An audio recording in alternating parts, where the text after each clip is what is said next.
Thank you so much. So you talked about the further need to continuing to lower prices for Americans. The Vice President has talked a lot about going after corporate price gouging in groceries. So just how much is corporate price gouging to blame for inflation and the prices of groceries, and how effective would a federal ban on corporate price gouging be?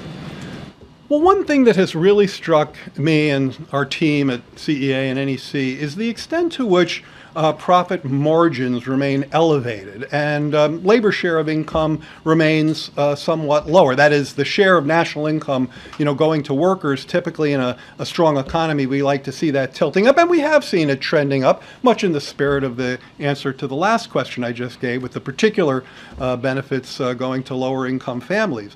But profits are still quite elevated, and we see that particularly in the grocery sector. So I do think there's a connection between elevated profits and some of the price movements we've seen.